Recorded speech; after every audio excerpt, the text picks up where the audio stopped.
मुदिता और मोर्शिता जैन हॉन्कॉन्ग तैयार रहे। दोनों आ जाओ, एक पूछना। हाँ। नमस्ते महाराज। महाराज श्री, ये जो संपदा एवं संसाधन जो हम लोगों को मिलते हैं ये पुण्य के प्रताप से मिलते हैं, तो इस संसाधन एवं संपदा का जैसे हम रोजाना जो बड़े बड़े कार्यक्रम में करते हैं, जैसे 25वीं एनिवर्सरी मना रहे हैं या कभी बड़े बड़े शादी विवाह का आयोजन कर रहे हैं, तो क्या यह उचित नहीं होगा? देखिए, सबसे पहले समझिए धन संपत्ति का उपार्जन कैसे होता है और उसका उपयोग कैसा करना चाहिए। ये दोनों बातें बड़ी गंभीर है। धन संपत्ति का उपार्जन पुण्य करके नहीं होता, पाप करके होता। पुण्य के उदय में अनुकूल संयोग मिलते हैं और उसमें व्यक्ति जब पाप करता है तब पैसा कमाता है।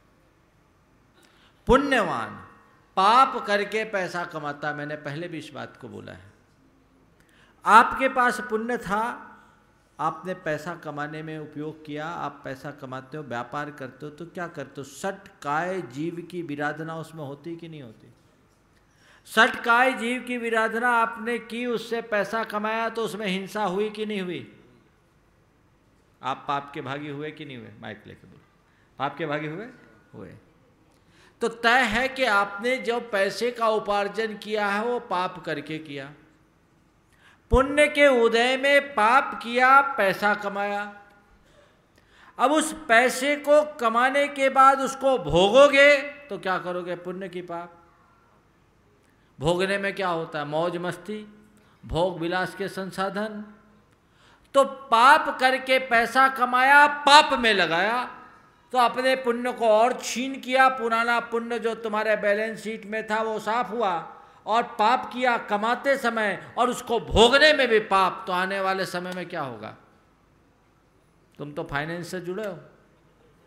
एक आदमी अपनी पूरी कैपिटल को पहले तो खा ले, उसके बाद बाजार से कर्जा ले, और कर्जा लेने के बाद और कर्जा ले, तो क्या कभी चुका पाएगा? वो क्या होगा? दिवालिया होगा कि नहीं होगा? ऐसे लोग सब दिवालिया होने का इंतजाम कर रहे हैं, अपने पुण्य को छीन कर रहे हैं, पाप करके, कमाने में भी और भोगने में भी। इसलिए बंधुओं, मैं सभी से ये कहना चाहता हूं, जितना आवश्यक है उतना उपार्जित करो। उपार्जित द्रव्य के प्रति आसक्ति मत रखो और उस द्रव्य से पुण्य का उपार्जन करो। पाप करके पैसा कमाया जाता है और उस पैसे का सदुपयोग करके पुण्य कमाया जा सकता है। भोग विलासता में पैसा लगाओगे तो और गाढ़ा गाढ़ा पाप बांधोगे, और धर्म ध्यान में, परमार्थ के कार्य में, अच्छे कार्य में अपना पैसा लगाओगे तो पुण्य कमाओगे। लेकिन ध्यान रखना, जिनकी होनहार अच्छी होती है उनकी ही बुद्धि सत् कार्य से जुड़ती है। आज सुरा सुंदरी के चक्कर में पैसा बहाने वाले लोगों की लाइन लगी है, पर परमार्थ के क्षेत्र में अपना रुपया विर्रा भाग्यशाली ही लगाता है। शास्त्र में दो प्रकार के पुण्य की बात आती है, एक पुण्यानुबंधी पुण्य और एक पापानुबंधी पुण्य। पुण्यानुबंधी पुण्य वह पुण्य है जो अपने उदय में व्यक्ति की बुद्धि को निर्मल बनाकर उसे नए पुण्य के उपार्जन में लगाता है, उसे अच्छे कार्यों में लगाता है। और पापानुबंधी पुण्य ऐसा पुण्य है जो व्यक्ति की बुद्धि को विकृत कर भोगासक्त करता है और दुर्गति का पात्र बनाता है। रावण के पास पुण्य था, पर कौन सा पुण्य था? पापानुबंधी पुण्य। सद्दाम हुसैन के पास पुण्य था, कौन सा पुण्य था? पापानुबंधी पुण्य। बिन लादेन के पास पुण्य था, कौन सा पुण्य था? पापानुबंधी पुण्य। हश्र क्या हुआ? बर्बाद हो गया। तो बंधुओं, मैं आप सबसे कहना चाहता हूं, अपने जीवन में उपार्जित पैसे का सही उपयोग करो, दुरुपयोग मत करो। हमारी संस्कृति में दो लोग हुए, एक भरत चक्रवर्ती और एक रावण। भरत चक्रवर्ती ने संपत्ति पाई तो सोने का मंदिर बनाया, और रावण ने संपत्ति पाई तो सोने की लंका बनाई। हश्र क्या हुआ? भरत चक्रवर्ती ने सोने के मंदिर बनाए, वो मंदिर भी आज भी जीवित है, और उस भरत के नाम से देश का नाम भारत हो गया। और रावण ने सोने की लंका बनाई, उसकी ईंट से ईंट बच गई, उसका कोई अता पता नहीं, और कोई अपना नाम रावण नहीं रखना चाहता, रावण का कोई नाम नहीं लेना चाहता।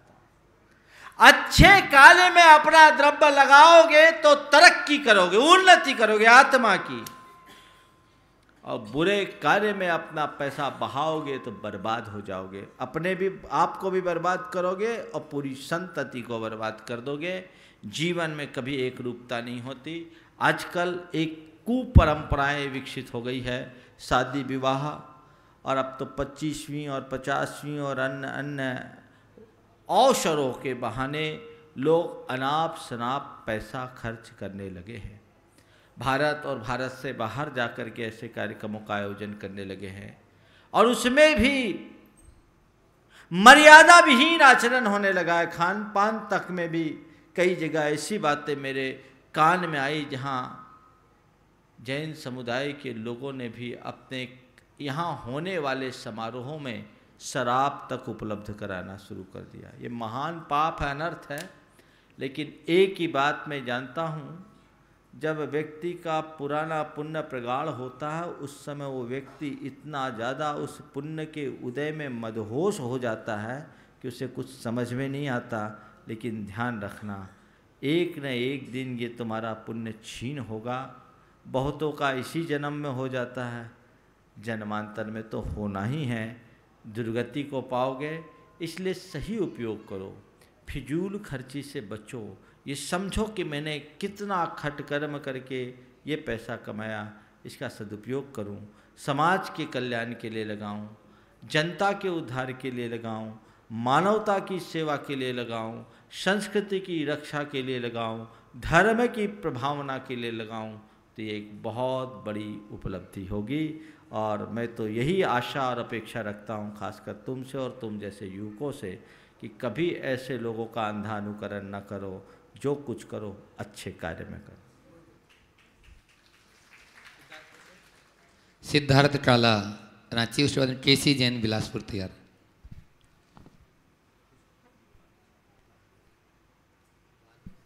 महाराज, अगर सुमेरु पर्वत है तो उसमें हम लोग जा क्यों नहीं सकते और देख क्यों नहीं सकते? बिल्कुल ठीक है। यहाँ से अमेरिका जाने की व्यवस्था है ना? कौन जाता है? कोई भी जा सकता है? हाँ, कोई भी नहीं जा सकता। कौन जाता है? जिसको वीजा मिलता है, ठीक है ना? तो पंचम काल में रहने वाले भरत क्षेत्रवासियों के पास सुमेरु पर्वत जाने का वीजा नहीं है। समझ गए? बिना वीजा के कैसे जाओगे? ठीक है ना? चलो। केसी जैन बिलासपुर, उसके बाद में शीला जैन। हे स्वामी जी नमस्ते। बोलो बोलो। हे स्वामी, विशुद्धि लब्धि स्थान और संयम लब्धि स्थान का क्या स्वरूप है? देखो, विशुद्धि लब्धि तो सम्यक दर्शन की 5 लब्धियों में एक लब्धि है, जिसका मतलब है साता आदि प्रशस्त प्रकृतियों के बंध योग परिणाम की प्राप्ति। और संयम लब्धि एक विशिष्ट लब्धि है जो सम्यक दर्शन के बाद प्रकट होती है। चारित्र मोहनी कर्म के या कषाय के क्षोभशम से उत्पन्न लब्धि होती है। विशुद्धि लब्धि मात्र एक अंतर मुहूर्त के लिए होती है, जबकि संयम लब्धि पूरे जीवन पर्यंत के लिए भी हो सकती है। उसमें अपने अंदर वृद्धि ह्रास हो सकता है, लेकिन वो टिकती है। विशुद्धि लब्धि केवल सम्यक दर्शन के पूर्व की भूमिका। आगे। नमोस्तु महाराज।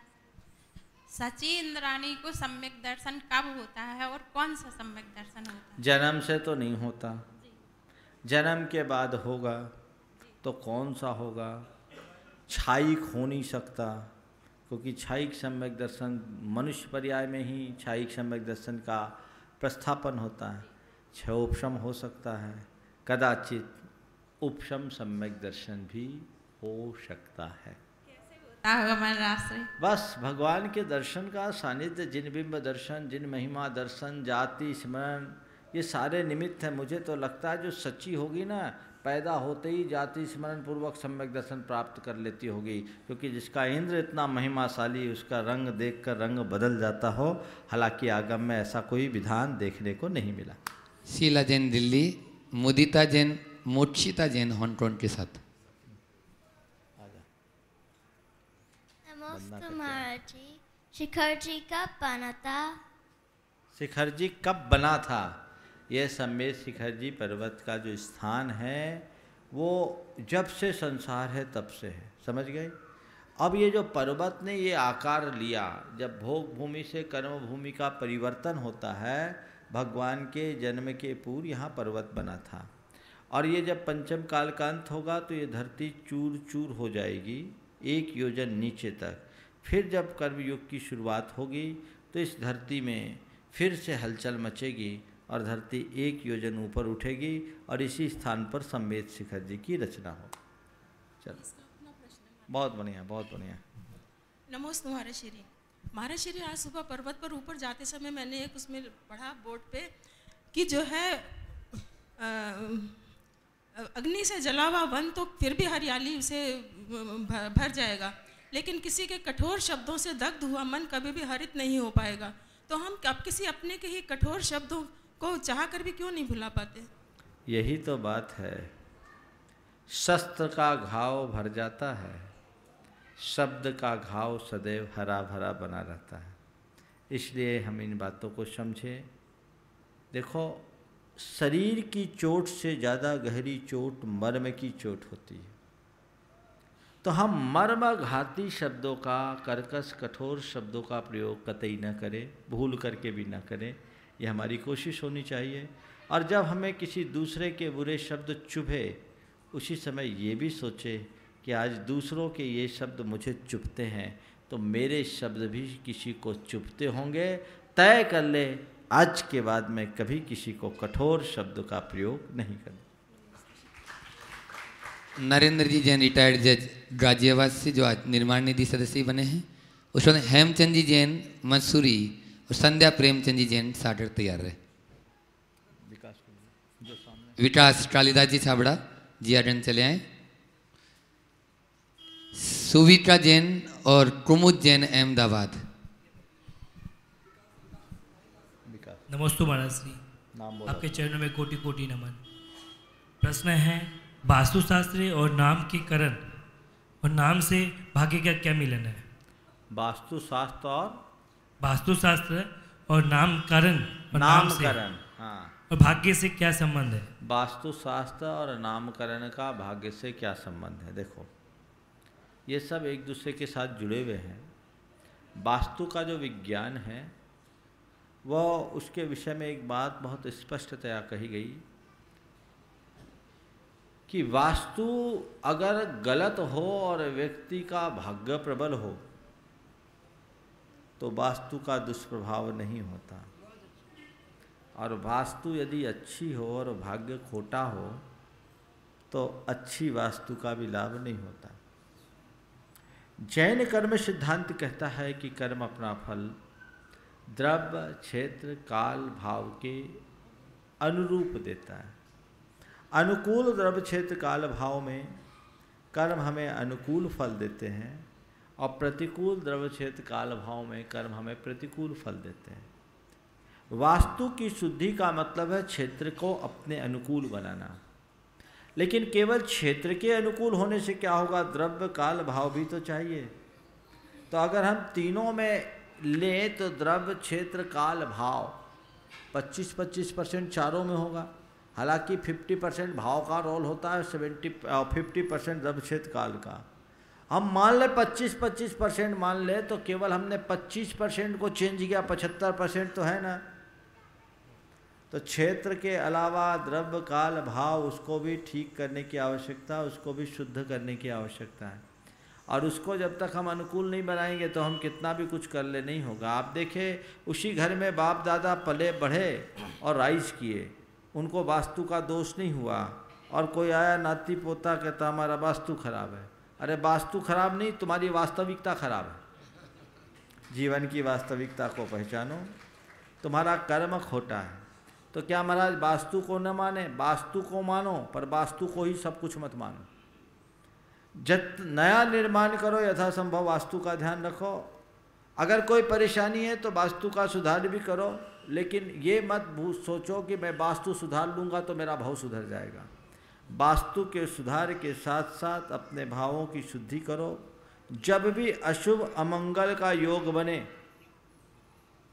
शुभ में अपने आप को संलिप्त करो, भाव शुद्धि करो। जितना धार्मिक कार्य शुभानुष्ठान आप कर सको वो आपके हित में होगा।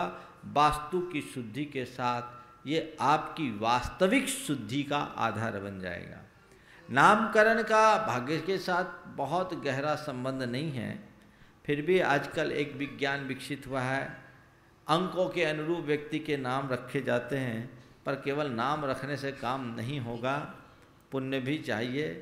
हमारे गुरु ने मेरा नाम कोई जोड़ घटाव करके नहीं रखा, लेकिन मैं देखता हूँ गुरु के मुख से मुझे जो नाम मिल गया वही मेरे भाग्य का नाम है। और एक बात बताऊं, बार बार जन्म पत्र, दुनिया में जितने भी भाग्यशाली लोगों की श्रेणी में आने वाले लोग हैं, आज दुनिया में जितने भी राइज करने वाले लोग हैं, वे जन्म पत्री दिखा करके राइज नहीं होते हैं, वे अपने जीवन की जन्म पत्री सुधार करके राइज करते हैं। तो बस समय काल के अनुरूप सही डिसीजन, सही राह पर चलना शुरू करो और सही नीति और नियत से काम करो, कभी विफल नहीं होगे, आगे बढ़ते जाओगे। मैंने से दो और प्रश्न और एक बस टाइम देख के एक पूछा, आप आदेश दे तो और एक पूछ सकते। एक पूछो। हाँ, स्थान काल समय और पांचों जन्म के बच्चे, पांचों बच्चे जन्म एक साथ लेते हैं, तो पांचों बच्चे स्थान में एक ही भाग्य दिखते हैं। देखो, यहीं ज्योतिष फैल होता है। पहले आदमी का जन्म का स्थान और मरण का स्थान अलग था। घर में जन्मता था और घर में ही मरता था। आजकल अस्पताल में पैदा होता है, अस्पताल में मरता है और बीच बीच में भी अस्पताल घूमता रहता है। सिस्टम बदल गया है। अब अस्पताल में जन्मा और ज्योतिष के हिसाब से मैंने कई ज्योतिषी भाइयों से पूछा भी कि कैसे आप ज्योतिष निकालोगे। एक ही हॉस्पिटल में एक साथ 10 बच्चों का जन्म हुआ, नॉर्मल डिलीवरी की बात कर रहा हूँ, सीजर की नहीं। 10 बच्चों का एक साथ जन्म हुआ है। आप जन्म पत्री बनाएंगे उनके अक्षांश देशांश के हिसाब से। वो बच्चा था मधुबन का, जन्म हुआ कलकत्ता में, और 10 की जन्म पत्री एक होगी, जो ज्योतिष का सिद्धांत है। तो उसका इष्टकाल आप निकालोगे अक्षांश देशांश के हिसाब से, और अक्षांश देशांश के हिसाब से इष्टकाल निकालोगे, उसी से उसकी जन्म पत्री बनेगी। अब जन्म पत्री तो एक हो गई, क्या सबका भाग एक है? और अक्षांश देशांश का जो सिस्टम है, पूरे कोलकाता का जो अक्षांश देशांश है वो एक ही आएगा। अब एक बड़े शहर में जहाँ 1 करोड़ से अधिक की आबादी है, एक साथ कितने बच्चों का जन्म हो सकता है? सबकी कुंडली एक होगी।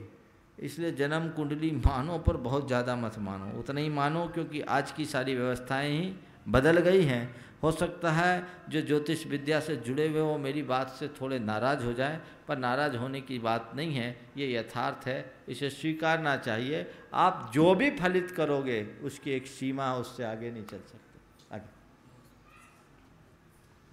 नरेंद्र जैन, रिटायर्ड जज, गाजियाबाद से। क्या नाम है? हेमचंद जी जैन, मंसूरी। जो है सामने आ जाओ, आ जाओ, आप जो है सामने। नहीं है, अपना नाम बोल देंगे। मैं विलास मंगुड़कर हूँ। हाँ बोलो। महाराष्ट्र सोलापुर से आया हूँ। महाराज जी को मैं कुछ सवाल करना चाहता हूँ। माइक पास में रखो।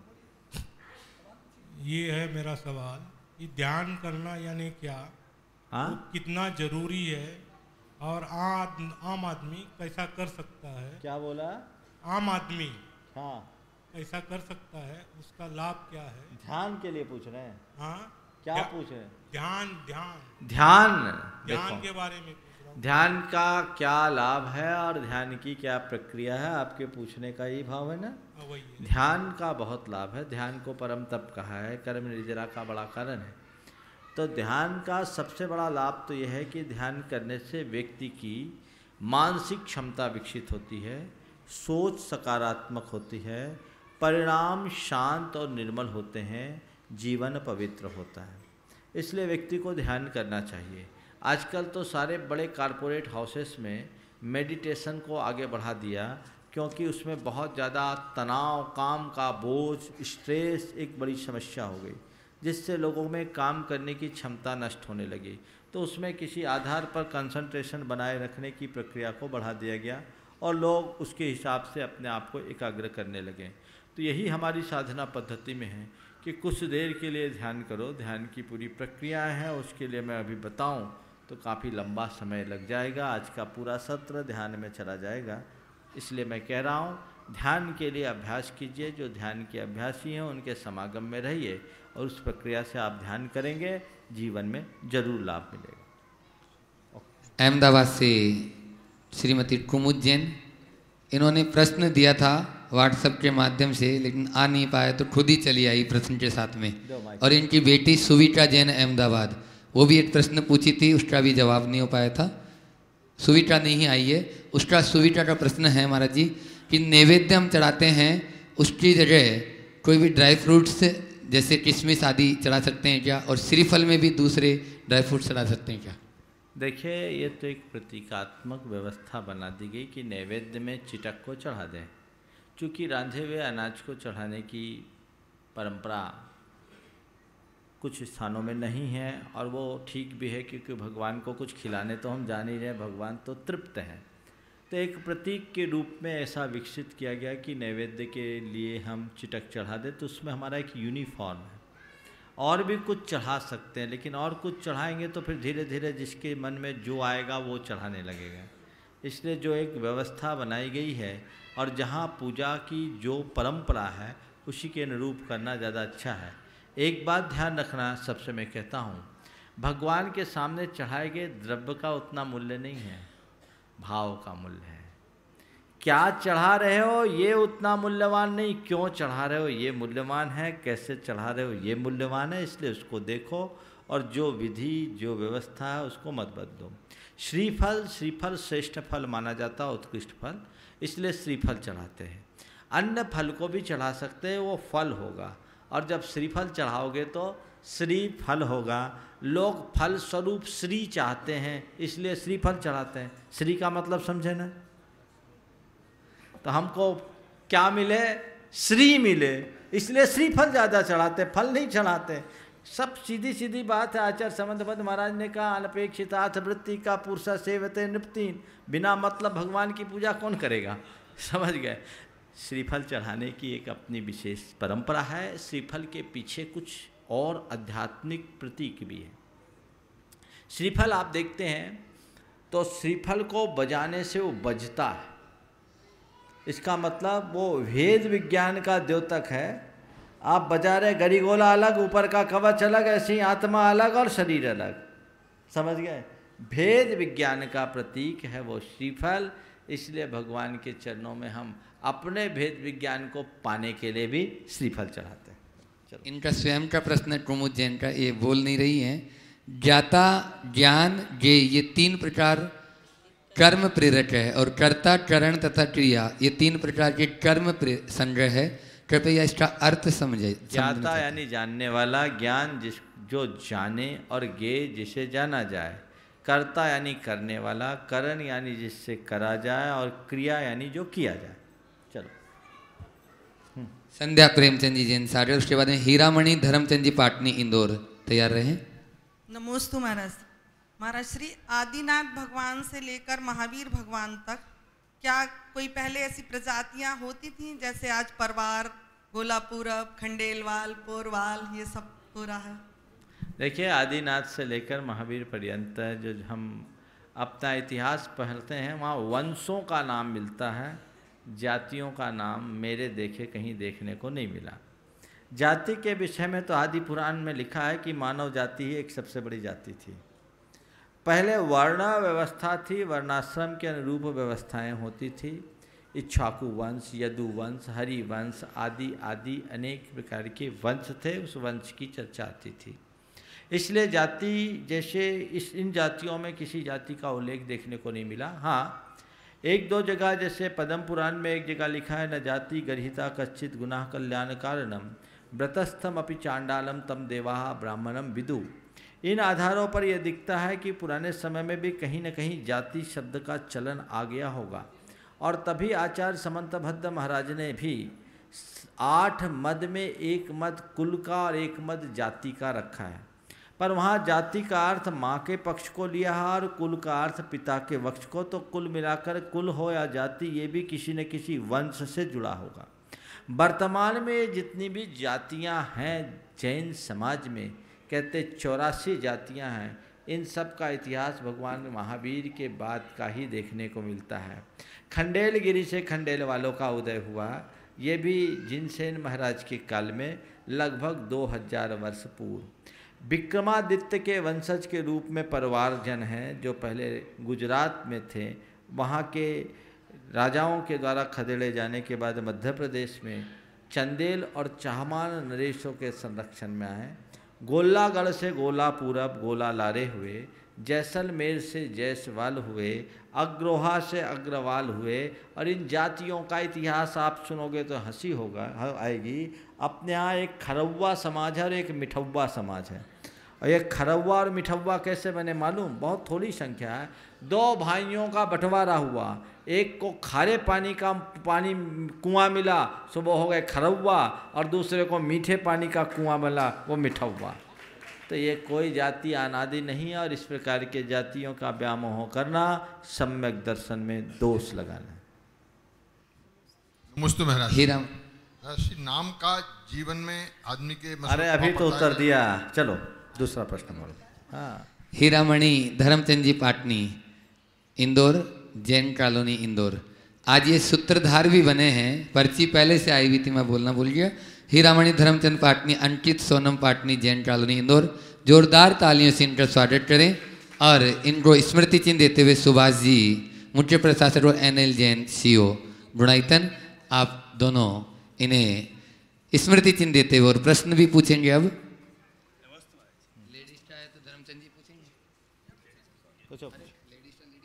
नमस्ते महाराज श्री। महाराज श्री, हम लेडीज चाहते हुए भी कषाय क्यों नहीं छोड़ पाते हैं? लेडीज कसाई नहीं छोड़ पाते तो पुरुष छोड़ देते क्या? हाँ क्यों भाई? मुझे ऐसा लगता है कि इनके घर में कोई ऐसा एडजस्टमेंट तो नहीं है। देखो, लेडीज हो या जेंट्स, कषाय कषाय है, और ये कहना कि किसी एक वर्ग विशेष में कषायों की अधिकता है, गलत है। सब में कषाय है, और जिसके साथ कषाय है वहाँ बुराई है। घुन तो आखिर घुन है, आपके फर्नीचर में लगे तो, और आपके हाथ की लाठी में लगे तो, घुन तो घुन है, जिसमें लगेगी उसे खाएगी। समझ गए? ऐसे ही कषाय तो कषाय है, जिससे जुड़ेगी उसका सफाया करेगी। अब रहा सवाल, कषाय को नियंत्रित क्यों नहीं कर पाते? पहले तो ये बताओ कि कषाय को नियंत्रित करने का प्रयास कहाँ करते हैं? कषायों को शांत करा जा सकता है ज्ञान से। कषायों के प्रति जब तक आप जागरूक नहीं होंगे उनका शमन नहीं हो सकता। ज्ञान और वैराग्य ही कषायों के शमन का साधन है। इसलिए आवश्यकता है कषायों के प्रति जागरूक होने की और उसके समाधान में आगे बढ़ने की। श्रीमती चंद्रकला जी पाटनी, रांची, मंत्री गुणायतन। उसके बाद में नरेंद्र जी जैन गाजियाबाद आ चुके हैं। हेमचंद जी जैन मंसूरी, दोनों महानुभाव चलाएंगे। नमस्ते महाराज श्री। महाराज श्री, दान, पूजा, व्रत, उपवास आदि शुभ क्रियाओं को धर्म मानना क्या मिथ्यात्व है? दान, पूजा, व्रत, उपवास आदि शुभ क्रियाओं को अगर मिथ्यात्व मानेंगे तो भोग विलास मौज मस्ती सम्यक्त हो जाएंगे। गड़बड़ होगा ना ऐसा? ये सब लोग, वे लोग ऐसा बोलते हैं जिनने आगम को ठीक ढंग से समझा नहीं। कुछ लोग कहते हैं दान, पूजा, व्रत, उपवास आदि की क्रियाएं धर्म नहीं अधर्म है। कुछ लोग मिथ्यात्व की संज्ञा दे देते हैं, ये आगम का अपलाप है। गृहस्थों के लिए तो यही धर्म है।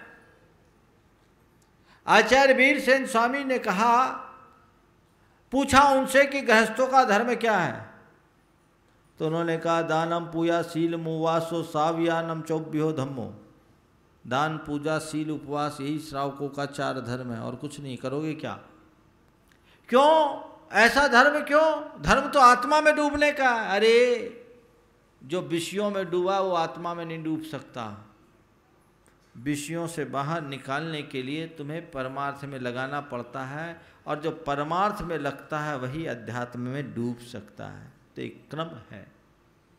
शास्त्र की भाषा में अशुभोपयोग सर्वथा अधर्म है, और अशुभोपयोग से बचने के लिए शुभोपयोग, ये दान, पूजा, व्रत, उपवास आदि जितनी भी शुभ क्रियाएं, इसको शुभोपयोग की संज्ञा दी गई।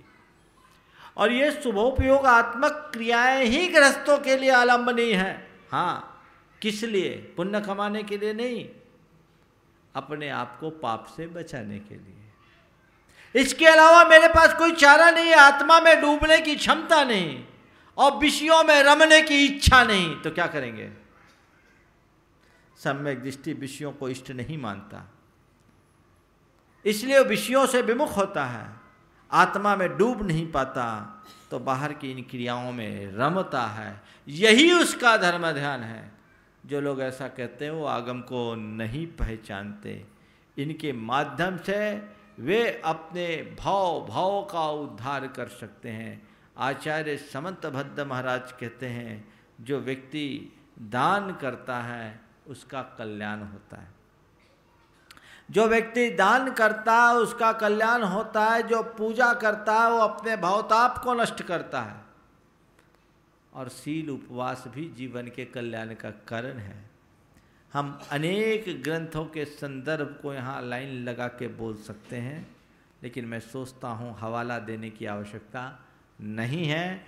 बस मैं आपसे यही कहना चाहता हूँ, इन शुभ क्रियाओं को अपने लिए एक कल्याणकारी क्रिया मान करके इसे अंगीकार करो। पर हाँ, ये मत सोचो कि मैंने ये कर लिया तो मेरा बहुत बड़ा धर्म हो गया। तुम्हारा परम धर्म तो तभी होगा जब इनसे ऊपर उठकर आत्मा में डूबोगे।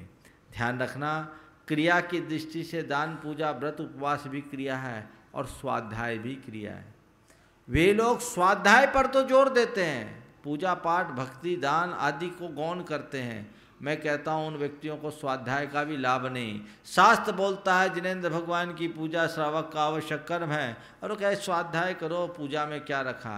तो स्वाध्याय करता नहीं, केवल पढ़ने का व्यसन लग गया, उसका कर्म नहीं खटेगा। अगर जिनवानी पर तुम्हारा श्रद्धान नहीं तो वो जिनवानी तुम्हारी कल्याणी कैसे होगी? इसलिए जो कुछ भी पढ़ो, जो कुछ भी सुनो, जो कुछ भी सीखो, श्रद्धापूर्वक करो। और जो पढ़ा है, थोड़ा पढ़ा है, उसे भी अपने जीवन में गढ़ने की कोशिश करो, तब कल्याण हो। नरेंद्र जी जैन, रिटायर्ड जज। हेमचंद जी जैन मंसूरी, पहले चले हैं। दोनों महाराज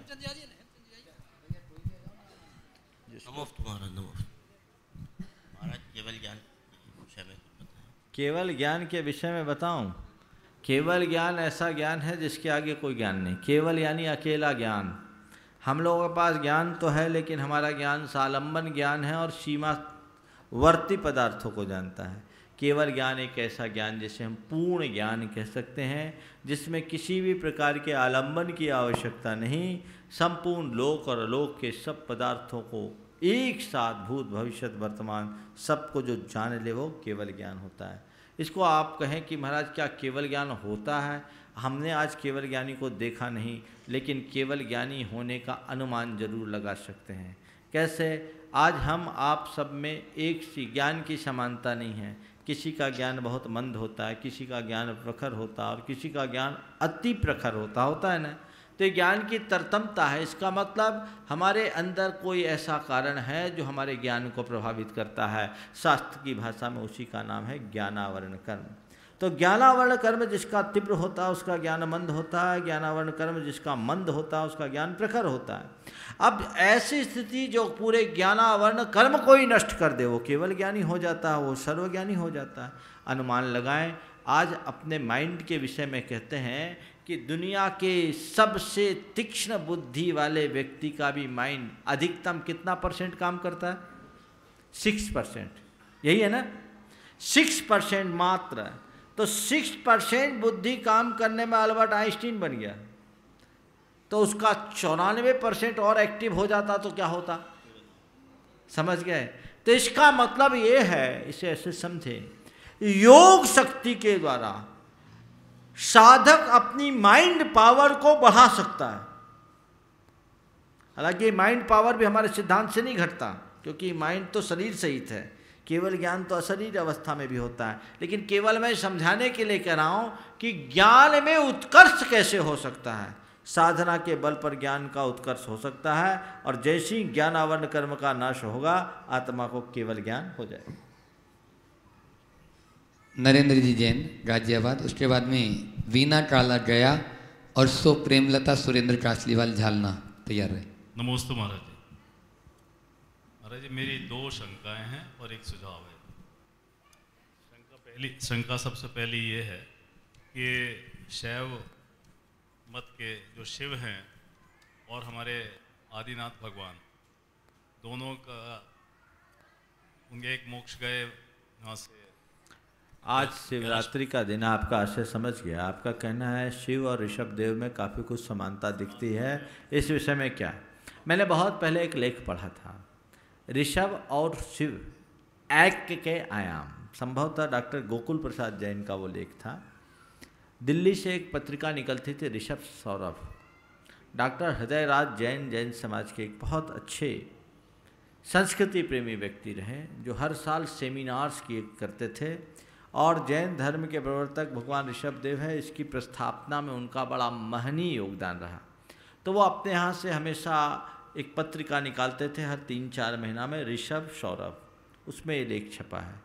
उसमें उन्होंने बताया कि ऋषभ देव और शिव एक समय में दोनों एक ही व्यक्ति के 2 नाम थे, और उन्होंने जोड़ा, जैसे ऋषभ देव के साथ बैल, शिव के साथ नांदी। ऋषभ देव का मोक्षगमन कैलाश पर्वत से, शिव का भी निवास कैलाश पर्वत पर। ऋषभ देव की निर्वाण तिथि हम लोग इधर माघ बदी 14 को करते हैं, और आज ये फागुन बदी 14 है। इसमें थोड़ा सा अंतर आया है, पर लगभग मिलता जुलता है। शिव का अर्थ होता मोक्ष, शिवलिंग के शब्द को उन्होंने कहा, लिंग का अर्थ होता स्थान, यानी भगवान ऋषभ देव का जो मोक्ष स्थान था वो शिव था, वहाँ वो लिंग हो गया, यानी शिवलिंग हो गया। उनने जोड़ा, जैसे कलिंग, दार्जिलिंग, ऐसे करके बहुत सारी चीज़ें जोड़ी थी। तो ऐसा कथन, उनके कथनानुसार प्रारंभिक रूप में शिव एक योगी के रूप में थे, बाद में शिव का रूप दूसरे रूप में हो गया। जो भी हो, ये इतिहास के अन्वेषण का विषय है, पर मैं इतना ही कहता हूँ, भले ऋषभ और शिव कभी एक रहे हों या ना रहें, पर इतना चाहता हूँ कि ऋषभ और शिव के अनुयायी आज कम से कम एक रहे, आपस में न झगड़े। आज की तिथि में मेरा यही संदेश है। दूसरी शंका ये थी महाराज जी कि जैन मतावलंबियों को वैष्णव मंदिर में, देखिए जैसे श्री रामचंद्र जी का सारा पद्म पुराण में वर्णन सारा, लेकिन हम लोग जो है जैन उन मंदिरों में जाकर के नमोस्तु करें या पूजा। देखिए, मैं आपकी बात को समझ, जैन धर्म में किसी व्यक्ति की पूजा नहीं होती, गुणों की पूजा होती है। हम लोग मेरी भावना में बोलते हैं, जिसने राग देश काम आदिक जीते सब जग जान लिया, सब जीवों को मोक्ष मार्ग का निष्प्रह हो उपदेश दिया, बुद्ध, वीर, शिव, हरि, हर, ब्रह्मा, या उसको स्वाधीन कहो, भक्ति भाव से प्रेरित हो या चित्त उसी में लीन रहो। तो हम किसी को नहीं पूछते, हम उसको पूछते हैं जो वीतराग है, चाहे भगवान ऋषभदेव हो अथवा महावीर। उनके भी हम सराग अवस्था की पूजा नहीं करते। जब वो राज का परित्याग करके वीतराग अवस्था को धारण करते हैं, तभी हम उनको पूछते हैं। इसी तरह चाहे रामचंद्र जी हों, चाहे श्री कृष्ण हों, चाहे अन्य कोई महान विभूतियाँ, हमारे लिए उनका बीतराग स्वरूप आदर्श है, और जो बीतराग है उसको हम पूछते हैं, जो सराग है उनको नहीं पूछते हैं। इसमें न किसी के अनादर की भावना है, न अवज्ञा की, ये हमारे आदर्श का प्रश्न है। चलिए, हो गया। अब बस और लोगों को बस बाद में बोलिएगा। बीना टाला गया, उसके बाद में नमस्ते गुरुदेव। प्रेमलता सुरेंद्र कासलीवाल झालना तैयार। गुरुदेव, देवों के पास संयम नहीं होता, फिर वे लोग अष्टानिका पर्व में पूरे परिवार के साथ नंदीश्वर द्वीप जाते हैं, वहाँ उन लोगों का संयम 24 घंटा कैसे पलता है? देखो, संयमी साधना करता है और असंयमी आराधना। क्या कहा? संयमी साधना करता है और असंयमी आराधना। साधना में अपने में डूबना होता है और आराधना में किसी के पीछे लीन होना होता है। देव संयम नहीं पाल पाते हैं, लेकिन आराधना बहुत तगड़ी करते हैं। 8 दिन भगवान की भक्ति में स्वर्ग खाली करके चले जाते हैं। तो देव जा सकते हैं, मनुष्य नहीं जा सकता। तो मनुष्य संयम प्रधान होता है और देव भक्ति प्रधान होता है। चलो। सो प्रेमलता सुरेंद्र टासलीवाल जालना, उसमें विनोद चौधरी जबलपुर, विनोद चौधरी जबलपुर और राजेश जैन अहमदाबाद। तैयार। माइक पास में लो। माइक किस लिए दिया है? हाँ। अंतराय कर्म कैसे कम हो सकते? अंतराय कर्म कम करने के 3 उपाय हैं। जिनेंद्र भगवान की खूब पूजा भक्ति करो, क्योंकि शास्त्र में ऐसा बताया जिन पूजा में विघ्न डालने से अंतराय बनता है। तो उसको काटने का उपाय ये है कि जिनेंद्र भगवान की पूजा करो, तुम्हारा अंतराय टलेगा। दान दो, दान की अनुमोदना करो, दानी का सत्कार करो, तुम्हारा अंतराय टलेगा। और तीसरा उपाय, अपनी कसायों को यथासंभव मंद करने का प्रयास करो, तुम्हारा अंतराय टलेगा। अब एक ही घड़ी देखो। हाँ, राजेश जैन अहमदाबाद, उसके बाद विनोद चौधरी जबलपुर। तैयार रहे। महाराज जी नमस्ते। महाराज जी मेरा नहीं है, पर मेरी लड़की का प्रश्न है। पूछ तो भैया जल्दी। हाँ, लड़की का यूँ कहना है। भूमिका नहीं बना, पूछो सीधे। हाँ हाँ, लड़की का यूँ कहना है महाराज जी कि हमारा लड़का जो है वो वेजिटेरियन है, यानी दाल चावल वाला है, और दूसरे लड़के जो है वो थोड़े तगड़े वगैरह। भैया माइक काय को दिया आपको? मुंह पे लगाओ। हाँ बोलो। चलो समझ गया आपके प्रश्न का आशय। चलो सुनो। इसका कहने का भाव ये है कि इसकी बेटी एक स्पोर्ट्समैन है ना? शायद आप यही बोलना चाह रहे थे। लड़का स्पोर्ट्समैन है। उसके साथी लोग उससे कहते हैं कि तुम घास फूस खाते हो इसलिए सक्सेस नहीं होते, आगे नहीं बढ़ते हो, और अगर तुमको आगे बढ़ना है स्पोर्ट्स के क्षेत्र में तो तुम्हें नॉनवेज खाना चाहिए। मैं आपसे कहता हूँ अपने बेटे से कहो कि उनकी बातों से बिल्कुल प्रभावित ना हो, ये बातें निराधार हैं। घास खाने वाला भी बहुत आगे आता है, और हाथी घास खाता है, शेर से ज़्यादा ताकत पाता है। शेर हाथी से ताकत में नहीं जीतता, छल से जीतता है। और घोड़ा घास खाता और घोड़े के पावर के नाम से हॉर्स पावर नापा जाता है। तो पावर घास खाने वालों के पास है, मांस खाने वालों के पास नहीं। और जहाँ तक खेल जगत की बात है, अनिल कुंबले शुद्ध शाकाहारी था, जगावाल श्रीनाथ पूरा शाकाहारी था, और उसने कितने बड़े बड़े कीर्तिमान स्थापित किए। मुझे किसी ने बताया था, शायद मैं भूल रहा हूँ, WWW में एक कोई था जो बहुत आगे निकला था, क्या नाम था उसका? खली शाकाहारी था। क्या बोल रही? उसके बारे में मुझे जहाँ तक याद है कि उसका स्टेटमेंट आया था, मैं कंफर्म नहीं हूँ, शाकाहारी था नहीं था। चलो, लेकिन आप खोजोगे तो बहुत लोग ऐसे हैं दुनिया के मशहूर लोग जो शाकाहारी, स्टार लोग शाकाहारी बने हैं। आज मेगा स्टार अमिताभ बच्चन खुद शाकाहारी है और लोगों को शाकाहार अपनाने के लिए प्रेरणा दे रहा है। मेरे पास बहुत पहले लिस्ट आई थी, स्मरण में नहीं है, लेकिन ऐसे बहुत सारे लोग जो खेल जगत में और अन्य जगत में भी चरम तक गए हैं और शाकाहारी रहे हैं। इसलिए शाकाहारी बनो और जीवन को खुशहाली से भरो। हाँ, एप्पल का फाउंडर भी शाकाहारी, बहुत लोग शाकाहारी हैं। बहुत सुंदर। मेरा नाम अभय पुरंत है और मेरा क्वेश्चन ये है कि गृह चैत्यालय में चतुष्कोण कलश का क्या महत्व है? चतुष्कोण कलश? 4 कलश हम अभिषेक के लिए रखते हैं। वो अभिषेक के प्रारंभिक क्रिया में चतुर्थ कलश की स्थापना की जाती है, वो करना चाहिए। चलिए, उसका महत्व क्या है? वो कहीं से भी भगवान के एक मांगलिक अनुष्ठान है जिसमें हम भगवान का अभिषेक कलश से करते हैं और चारों कोनों में कलश करते हैं, इसलिए कि सब तरफ से आपका अभिषेक करें, एक तरफ से नहीं। नहीं, अगर एक कलश से किया तो चलता है। अरे 4 करो तो क्या दिक्कत है? अनंत कुमार जैन महाराष्ट्र। नहीं करोगे तो भी चलेगा, लेकिन जो लिखा वो करो ना। चलो हाँ।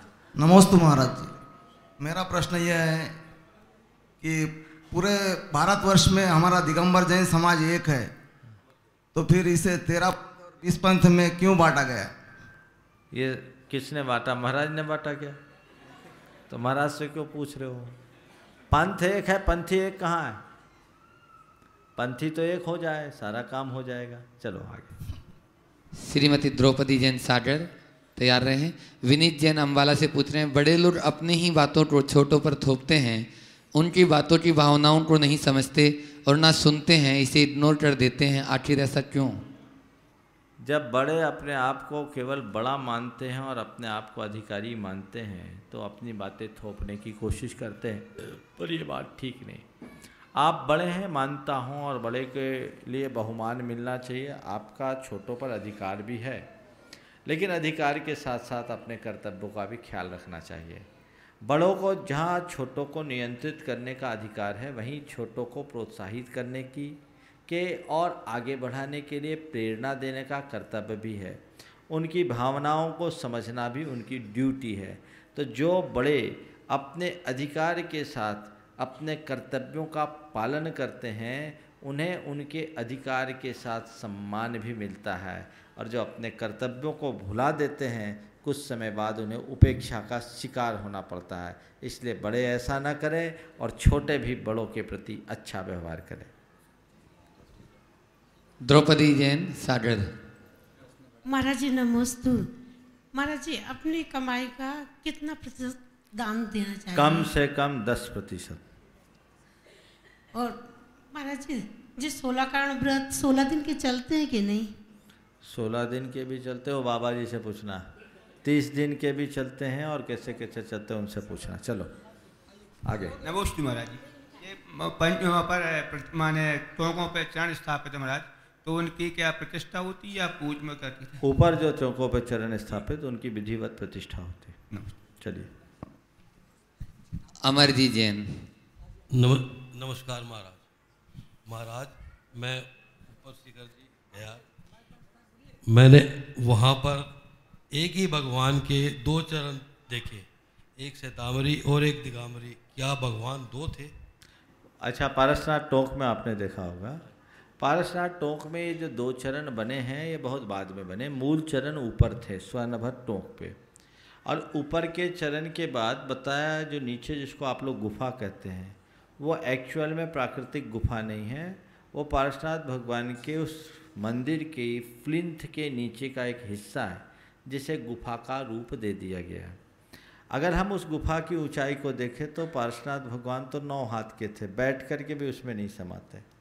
वो स्थान मोक्ष स्थली नहीं है, लेकिन गुफा का रूप दिया, लोगों को गुफा के प्रति अट्रैक्शन हुआ, तो किसी ने वहाँ कुछ प्राचीन चरण लाकर विराजमान कर दिए और ये निरूपित करना शुरू कर दिया कि यही भगवान की मोक्ष स्थली है।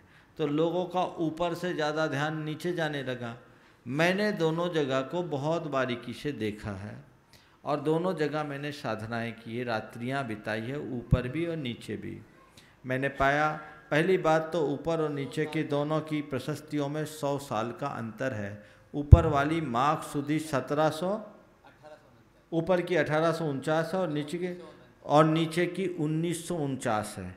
दोनों में मार्क सुधी, और शुक्रवार है ऊपर वाले में मार्क सुधी दूज शुक्रवार, और दूसरे में मार्क सुधी। इस तरह से दोनों में अंतर है। ऊपर वाले में नाखून में चरण में नाखून के निशान नहीं, नीचे में नाखून के निशान है। ये दोनों में अंतर है, तो इसलिए ये दोनों के अंतर को समझना चाहिए। जहाँ तक मैंने कॉस्मिक पावर की बात देखी, ऊपर की जो ऊर्जा है वो नीचे से अनंत गुनी है, इसलिए ऊपर के चरण को ही मूल चरण मानना। लोगों ने वहाँ पर वो चरण स्थापित किए हैं। मुझे मालूम पड़ा कि पहले वो गुफा नहीं में कोई चरण नहीं थे, वहाँ दरबान सोते थे, चाय बनती थी। 60-70 वर्ष पूर्व वो चरण स्थापित किए गए हैं। संवत 1949 लिखे हैं। अगर देखा जाए उस चरण की प्रतिष्ठा के हिसाब से तो अभी 2072 है, इतना ही है ना। 2073 कितने हैं? संवत कितने हैं? 2071। 1949 और 2071 में 120 बरस ही का अंतर है, ज़्यादा अंतर नहीं, 122 बरस का। तो ये बहुत बाद में रखे गए और ऊपर के 1849 के।